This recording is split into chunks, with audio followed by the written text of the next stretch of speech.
ওয়ালাইকুম আসসালাম, ঈদ মুবারক আপনাকে, আপনার সাথে যারা সবাই আমার এলাকার মানুষ, আমার চট্টগ্রামবাসীকে আসসালামু আলাইকুম, ঈদ মুবারক। ইনশাআল্লাহ যে আগামী ইলেকশন নিয়ে আপনার মতামত। না, আমি তো ইলেকশন 10-এ করছিলাম, আমি 15-এ করছিলাম, মোটামুটি ভালো করছিলাম।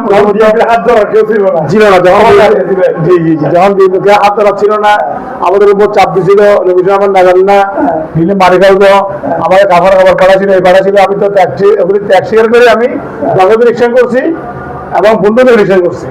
20 সালে যখন করতে গেছিলাম, আমার মন্দ বলতেছিল তুমি এখন করিও না, এখন আবার 7-8 তো খাওয়া মেয়ের জন্য আমাকে মেয়ের নিয়ে আসো। আমি বললাম আমার না করলে কি হবে, আগে মেয়ের দরকার, আমার মেয়ের না আগে তুমি কমিটিতে কি করবা। আমি বলো ঠিক আছে, আগে মেয়ের দরকার, আমি কমিটি আমার দরকার না, আমার মেয়ের দরকার আগে 7 কেন্দ্র করতে পারি। ওই সময় তো বহুত মাঝে আমরা ইলেকশন করছি, আমাদের জিয়ারা ছিল, আমাদের একদম ভাই হাটদল ছিল, লাস্ট ইয়ার প্রোগ্রাম ভাইকে পুলিশ নিয়ে গেছিল, রাত্রে পুলিশ ছেলেকে নিয়ে গেছিল, আমরা করছি একদম ইয়ার জন্য করছি। আল্লাহ আমাদের কামিয়ে করছে।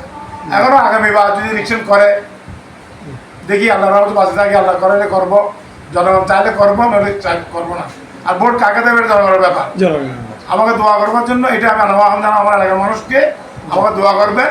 ভোট যাকে মনে করবেন যে যোগ্য প্রার্থী তাকে ভোট দিবেন।